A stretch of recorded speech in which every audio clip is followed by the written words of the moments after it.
Welcome to the Network Build Grow podcast, the show where business owners, entrepreneurs, and professionals share their stories, lessons learned, and powerful strategies for building relationships and growing their circle of influence. With Melissa Taylor, your host, each week we'll bring you actionable insights to help you build a better network and a better business. Let's dive in. Hello, Tony. How are you doing today? Hey, Melissa, thanks for having me on. Today is amazing because I get to be with you. Oh, you are so sweet. You are so sweet. Every time I see you on my calendar, I'm like, oh, I get to talk to Tony. So much fun. So much fun. That is not I have on a lot of people, so I'm glad I have it on you. So great. So great.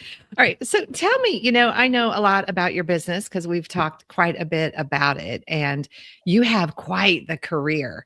I mean, from your military service, and by the way, always thank you so much for all of your service, but what a career you've had. And now that you're in the private sector, tell us why you do what you do now and kind of what it is and how the military career played a part in what you're doing now. Oh, God. As a kid, a lot of us grow up playing Army. Mm-hmm. I always like to tease my veteran buddies from other branches. Nobody grew up saying, let's go outside and play Navy. Nobody ever said, I want to play Air Force. And Top Gun changed some of that. But, from a young age, I always thought being in the Army would be fun. And I was a little old when I joined the Army at 24. Most people join at 18, 19, and I was a little bit older.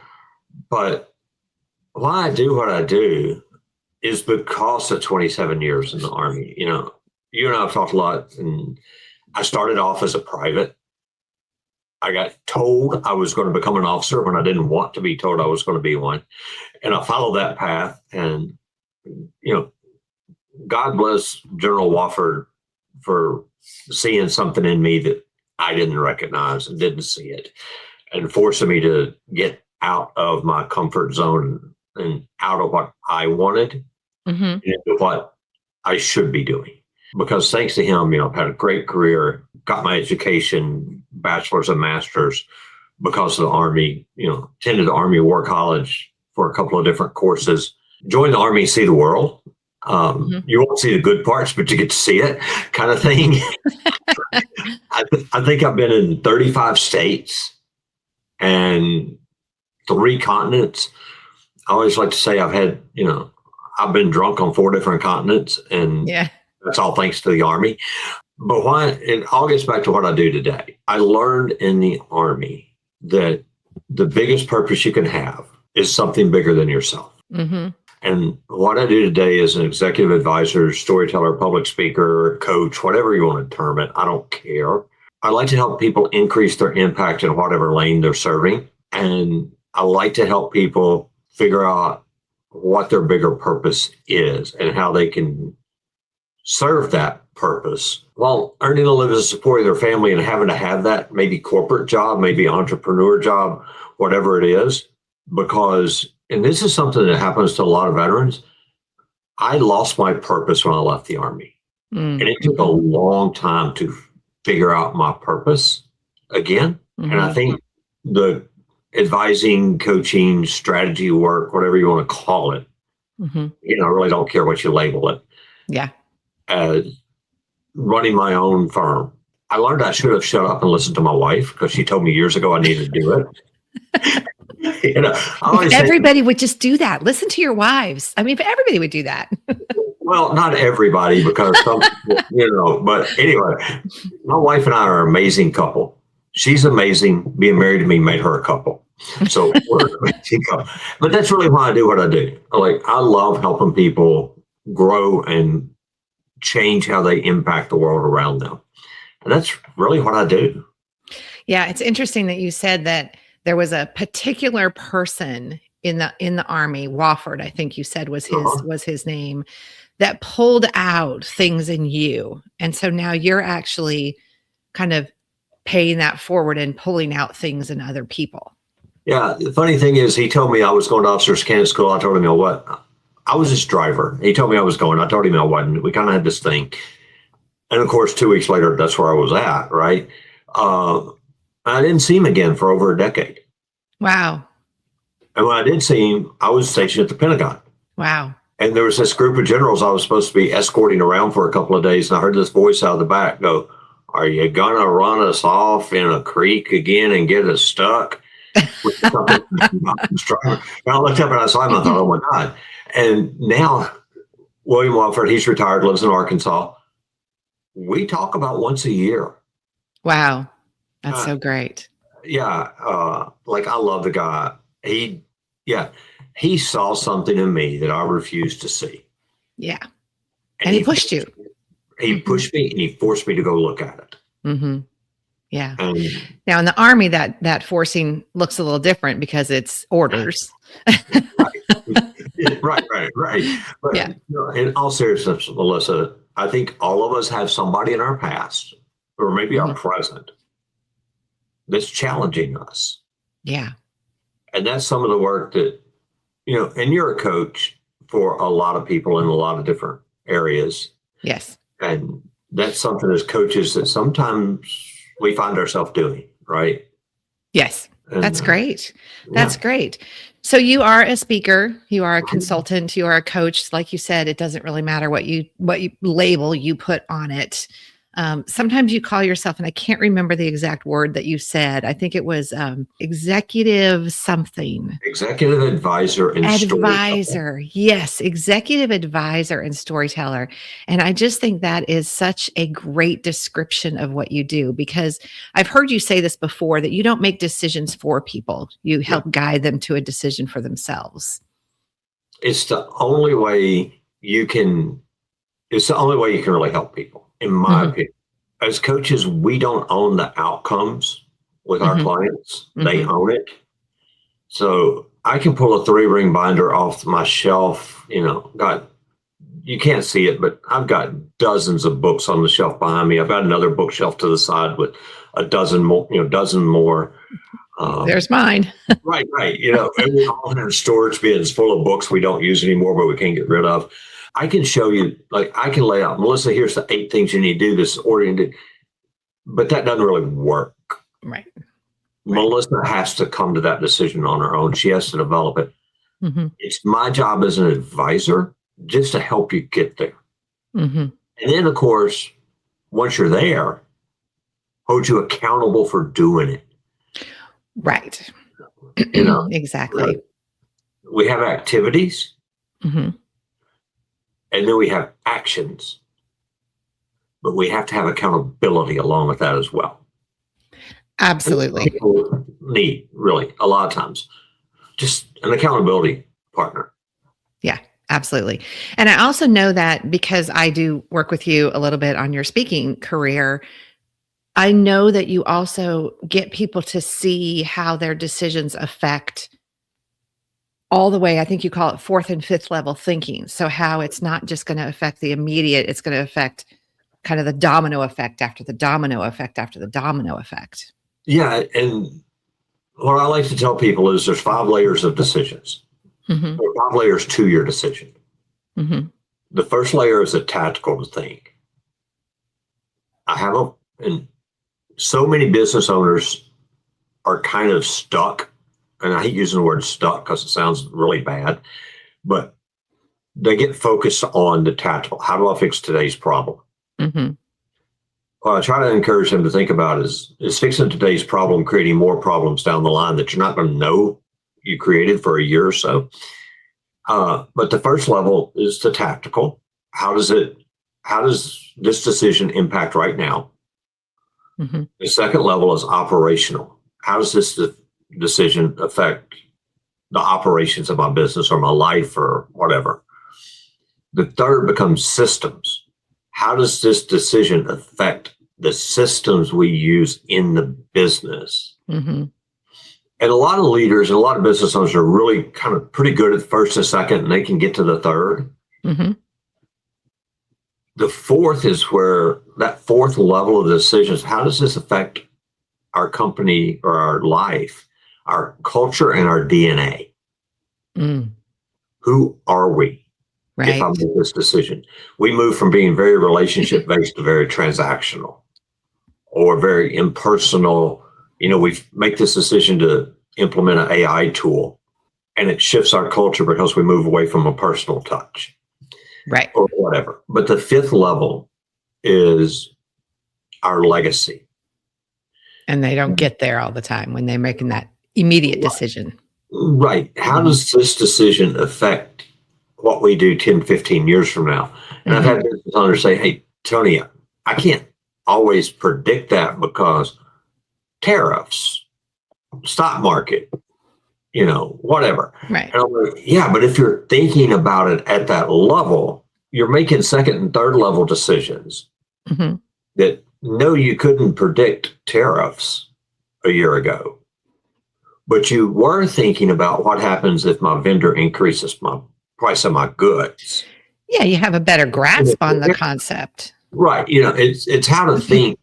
Yeah. So I do that a lot, and I pick that up in the Pentagon, because you and I have talked. I was there for over a decade. Right. And no decision. It's just simply the decision. Right. I'm sure. Got 18 stakeholders, 12 of them you didn't know about, until you made the decision, all that stuff. So it's really, how do you think in a very holistic, future-oriented way? And, look, me, I could go on for an hour about that. Yeah, well, let's actually take that. Let's kind of circle that into networking. So first, let me ask you, how has networking played a part in your business since you've started this venture on your own? Well, networking is crucial to me. What I do is very relationship based, very trust oriented. You really have to trust Tony to talk to him about what's going on in your world, your personal life, or your business. Oh, yeah. And you don't develop trust, Tony's opinion, through social media ads or Instagram reels, right? Right. In the past year and a half, since I've been doing this on my own full time, every client I've gotten has been a referral. Okay. So for me, networking is crucial. People need to know who I am. They need to understand what I do. I had one client tell me one time that he felt like the work he was doing with me was like, let's just go have a beer and let's just talk about it over a beer. And look, whether you like beer, coffee, bourbon, whatever, that's very much my approach to the business. Let's just sit and talk. Let's let you work through it. And that doesn't come from anything except people knowing who I am and trusting me with their issue. So for me, networking is crucial. And, somebody said the other day that when you network, it's about the value you brought to the group that you're in. Absolutely. And I always try to show up and always try to add value. And a lot of times I'll meet somebody and they'll call me up and go, hey, let's talk. And we do one or two things together, and it never really turns into a contract.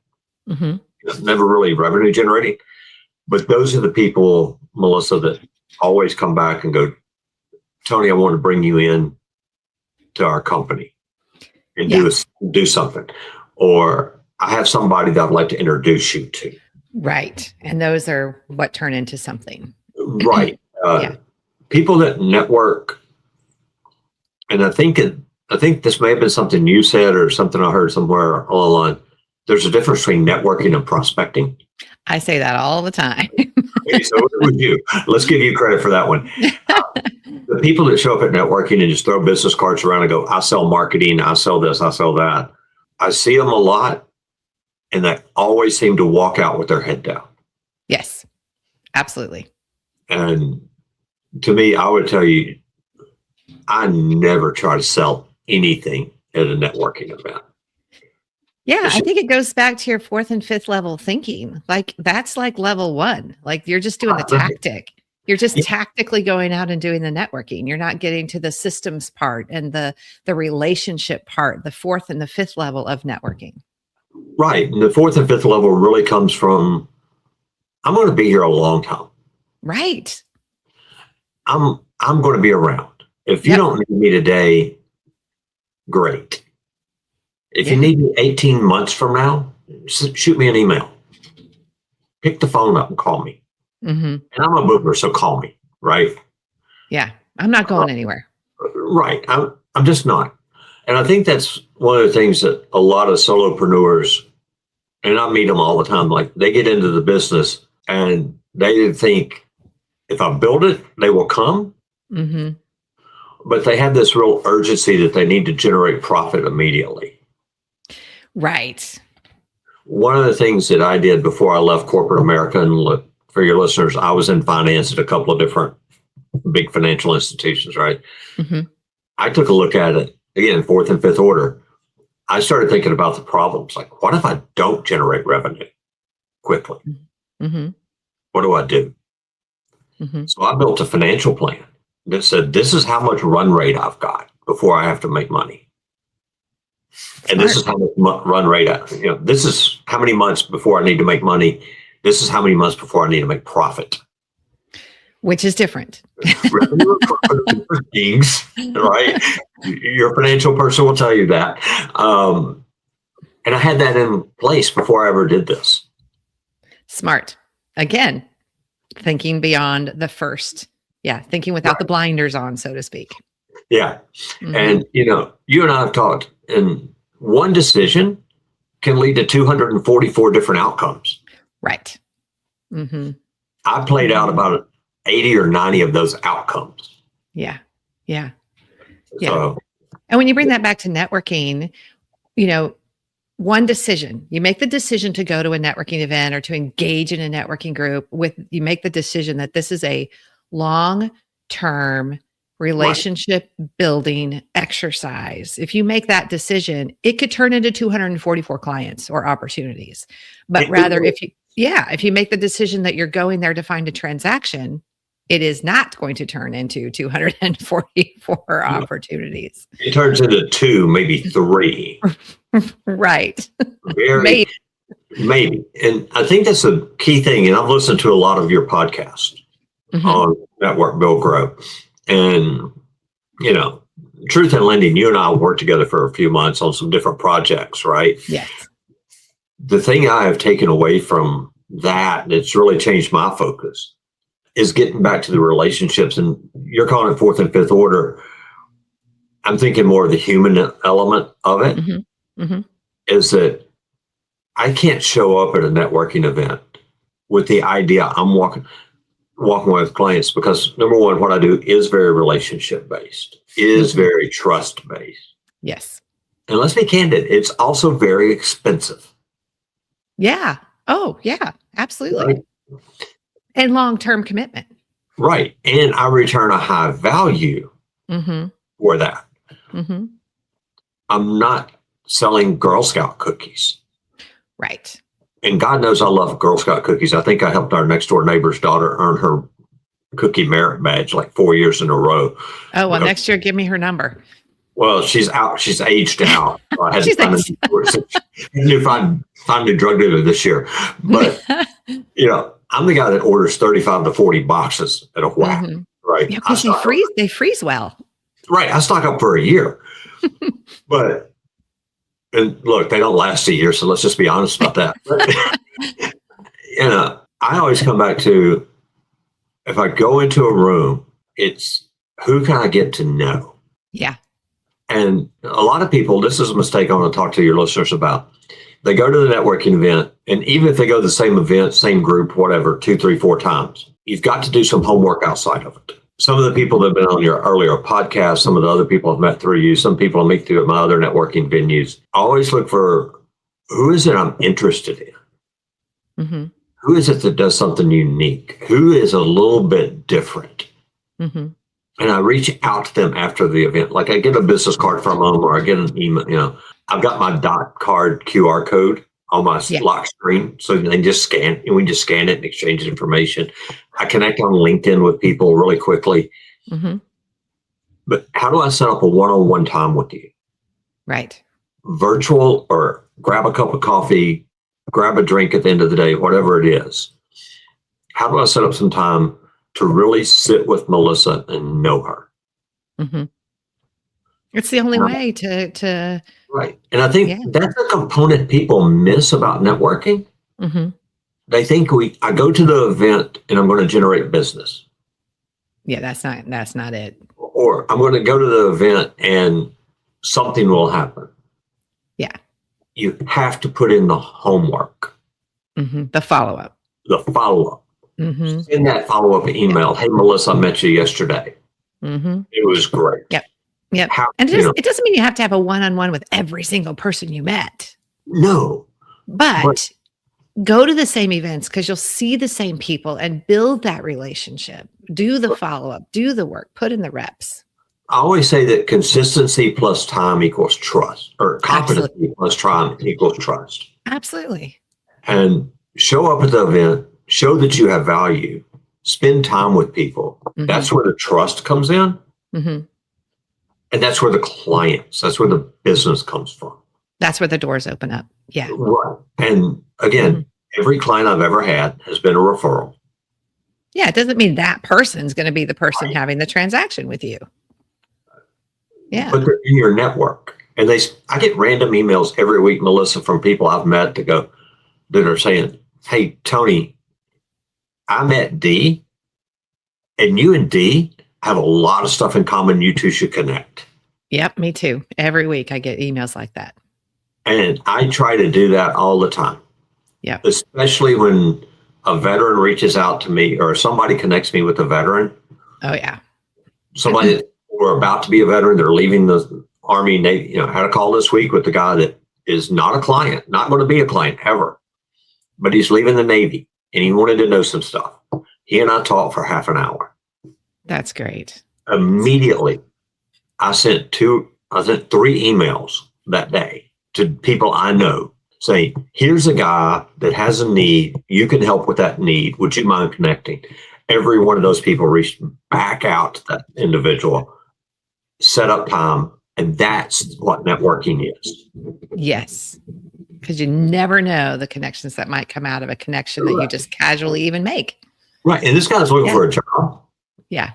And 3 people that I knew that are in the field he wants to go into are talking to him this week.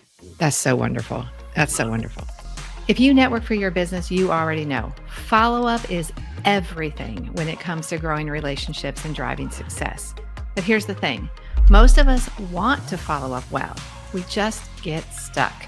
Staying consistent, keeping it personal, making it stand out, it's hard. That's why I use NetEffect.io. It makes follow-up simple, cuts through all the noise, and helps me stay on top of every relationship without dropping the ball. I never miss a follow-up, and honestly, my network wouldn't be the same without it. So check it out, NetEffect.io. And right now, you can use promo code NBG50 for 50% off of your first month. NetEffect.io, your secret weapon to unforgettable follow-up. All right, let's do some rapid fire questions. You ready? Now, this is rapid fire questions. We want quick answers. Like, don't think, just talk. All right. One way that you add value to your network without expecting anything in return. What we just talked about. I meet people, I connect them to somebody that I think's just a good connection. Yeah. So we were just talking about how every week both of us get emails that say, hey, I met D and I think you and D should meet. I do the same thing. Every week I sent out several of those. Right. And yeah, I do that all the time. Or I have no idea if it's going to turn into something for those 2 people, but I genuinely think they should meet. Right. Or I'll meet somebody that I will tell them, you need to be in this networking group. Oh, yeah. Mm-hmm. You need to show up at Network Build Grow. Here's a link. Come to a huddle as a guest. You're my guest. Come. Yeah. You introduced me to a gentleman named Davis, and I had a conversation with him yesterday, and we're going to actually be doing some things together in the next coming months. So Thank you. Wonderful. No. Okay. Here's another one. Ready? All right. What is one common mistake that you see people make in networking other than what we've talked about today? So we've already talked about they go thinking there's going to be a transaction, but what's a common mistake you see people make when networking? They quit too soon. Quit too soon. Okay. Truth in Lending, I came to an MBG happy hour and didn't find a lot of value in some of the people there. But I didn't go once and stop. Yeah. I went back to 2 or 3 different events, and then I went, okay, now I see the value in this group. I've done that with other groups. And so, yeah, don't quit too soon. There is a point you need to quit. Absolutely. But you need to give it more than one time. Right. You can't network 40 hours a week. At 6 different groups. Right. Well, you could, but you're not going to grow your business. My thought is don't quit too soon. Trust your gut on when it's time to quit that group. Not every group's right for you. Yeah. So what would you say is a good kind of runway to be able to kind of know? I would say 3 to 4 events. And if the group only has one type of event once a month, that's a 3 to 4 month investment.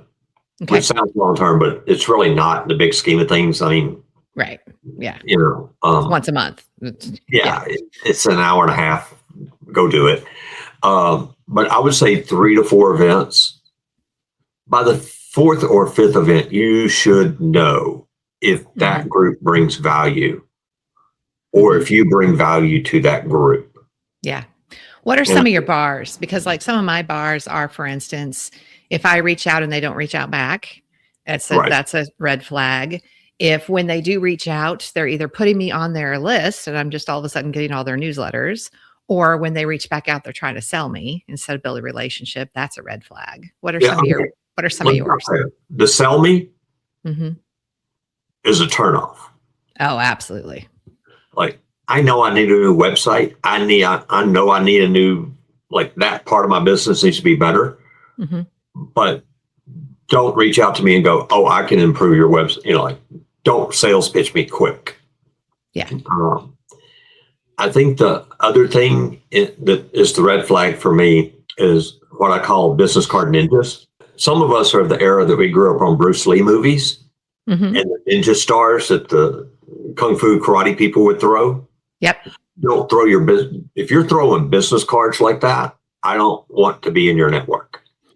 Yeah, I went to one the other day and someone literally came up to me and said, I don't have time to talk to everybody tonight. So here's my business card. I'll call you tomorrow. And he just like ran to the next person. I was like, okay, that's just crazy.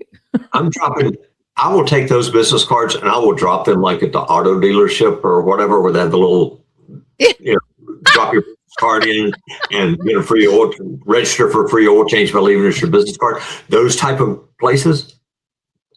Those business cards are in my truck in the little console. Oh, you're funny. I will throw those in there because I don't want to deal with them. That is so funny. That is so funny. I don't mind somebody putting me on their newsletter. To be really honest with you, Melissa, because I have the ability to unsubscribe. Yeah, I just think it's rude. I just think it's rude. Technically, it's illegal, but we'll not go there. Right. It is a little rude. It's a little rude. But I'll read the first one, maybe 2. See if it's of value to you. To see if it has value. And if it does, I'll stay. And if it doesn't, I'll leave. Yeah. I'm really big on individual choice. Like, I'm a grown adult. Leave me the choice. Absolutely. Yeah. I'm okay with it. Yeah, but the red flag to me is the business card ninja or the instant sales. And we live in Charlotte. There's a lot.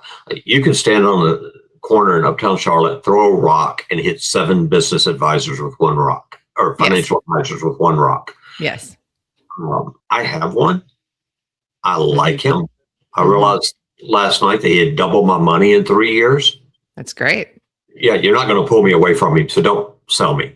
Yeah. You're a financial advisor. Love you. Love talk to you. And that doesn't mean that you won't refer to someone once you get to know that person, but I probably won't change to you. But that doesn't mean that I won't refer you to somebody, because my guy, I maybe can't refer to everybody because maybe there's a net worth cap or something. Right. Whatever it is. Let me get to know you. And that's one of the things. I was at an event this week that there were like 12 of us. It was kind of a limited number of people that got invited, right? And I looked around the room and I went, I know you from this group. I know you from there. I know you from there. I know you from there. Great. So great. And what I also encourage people, and again, it gets back to the one-on-one call, the email, whatever it is. It's not the conversation at the event. Right. It's the conversations. I tell people, when I was in the Army, I went to a lot of conferences. Went to a lot of like 3-day event, 4-day event, whatever. I never got any work done in the room. Mm-hmm. Always got work done in the hallway. Yeah. The side conversations. Right. And that's where networking, you got to treat it that way. Yeah. And that's my opinion. Sorry, that's a really long, quick answer, but. That's a long, quick answer, but we need to wrap it up. So this has been so enjoyable. Thank you so much for being with us today, Tony. Oh, no, thank you. Look, thank you for all the value that you've put into my business. Sure. And for all the people that I have met through connection. Like I said, at an event this week, I looked around the room and 3 people I had met through NBG. Oh, that's wonderful. I'd love to hear that. And that is, those people are part of the network. Mm-hmm. And I would tell all your listeners, your network is a living thing. Yep. And you have to water it. You have to fertilize it. You have to put it in sunlight. You also need to prune it. Absolutely. So if you take nothing else from this, besides the fact that Tony and Melissa could talk for 4 hours with. Yes, we could. So. Your network needs to be planted. It needs to be watered. It needs to be fertilized. It needs to be in the sunlight, and it needs to be pruned when it needs to be pruned. Wonderful. Well, thank you for being with us, Tony. Thank you for letting me do this, Melissa. Absolutely. Thanks for tuning into this episode of the Network Build Grow podcast. If you enjoyed today's conversation, be sure to subscribe, leave a review, and share it with a fellow entrepreneur or professional. And of course, if you're not yet part of our community, visit networkbuildgrow.com to connect with us. Until next time, keep building and keep growing.